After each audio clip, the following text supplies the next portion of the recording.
Alors, il y a quelque chose qui semble totalement échapper à la logique de la droite libérale, et je parle de la droite libérale belge, mais aussi de la droite libérale française et des droites libérales en règle générale de toute l'Europe.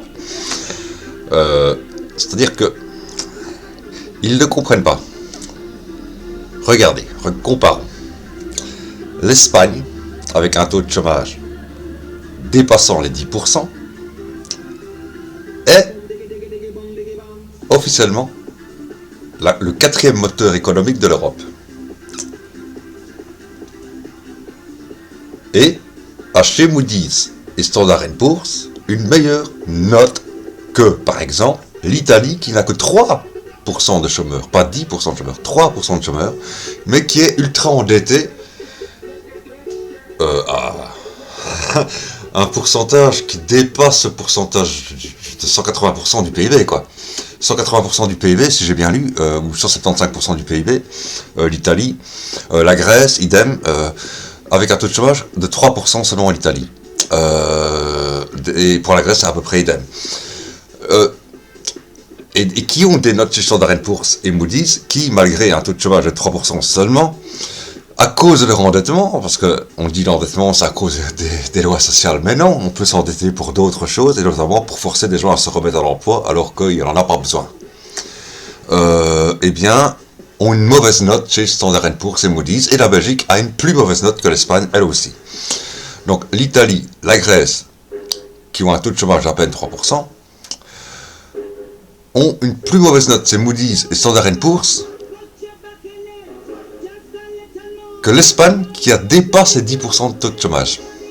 Et la Belgique qui fait des efforts pour remettre tout le monde au chômage se ramasse une dégradation de sa note chez Moody's et bientôt chez Standard & Poor's qui fait que elle aussi sa note est plus basse que celle de l'Espagne actuellement.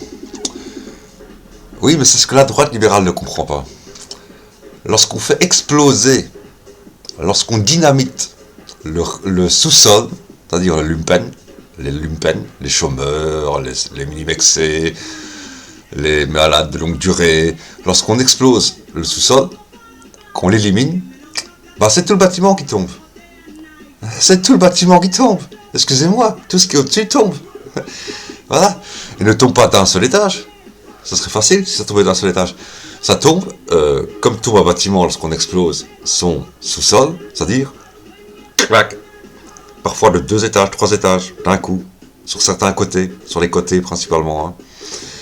Il n'y a qu'au milieu qui reste à un étage seulement descendu. Donc voilà. Et c'est ça la logique que n'ont pas compris les libéraux belges, la droite belge, et la droite française, et la droite italienne, et l'extrême droite italienne, et la droite grecque. C'est que à force de ronger les allocations sociales, eh bien on réduisait les capacités économiques du pays. Parce que des gens qui n'ont pas d'argent, ce sont des gens qui ne consomment pas. Des gens qui ne consomment pas, ça fait de l'argent qui rentre en moins dans les caisses de l'État, via les TVA et via les accises, et dans les caisses des entreprises, via les bénéfices, évidemment. Ah ben oui, hein. Ça sert bien à quelque chose d'avoir pour les entreprises des gens qui achètent, mais qu'ils doivent finalement rendre l'argent des bénéfices en termes de salariat supplémentaire. Un salariat supplémentaire dont ils n'ont pas besoin et qu'on les finance pour avoir. Parce on est obnubilé. Les droites libérales conservatrices et rétrogrades, extrême droite et droite libérale, sont tellement obnubilés par et la France aussi, la centre en France aussi, tellement obnubilés par l'objectif du zéro chômeur, qu'ils ne se rendent pas compte que ce n'est pas forcément ça qui va faire que l'économie va aller mieux, et que au contraire, l'Espagne qui a plus de 10% de chômage, a une économie qui se porte mieux, qui est la 4e moteur européen, devant l'Italie, devant la Grèce, devant la Belgique, en termes de population répartie, PIB, en termes de PIB, voilà. Et en termes absolus, 4e moteur économique de l'Europe, quand même, pour l'Espagne. Malgré un taux de chômage de plus de 10%, qui explose au-delà de 10%. Eh bien oui, l'un ne va pas sans l'autre. C'est-à-dire que, comme je l'ai déjà dit,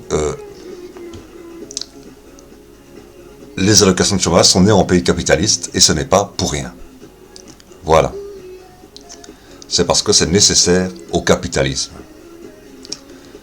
Sinon, jamais ça n'aurait existé. La bourgeoisie ne cède jamais au peuple que ce qu'il veut bien lui céder, que ce qui correspond à ses intérêts propres. On le voit partout, toujours. On l'a vu sur l'âge de la retraite en France. La bourgeoisie n'a pas cédé, malgré la mobilisation, et ne cédera jamais. Parce que ça ne les arrange plus. Ce qu'ils veulent, c'est que tout le monde soit employable, que tout le monde soit esclave.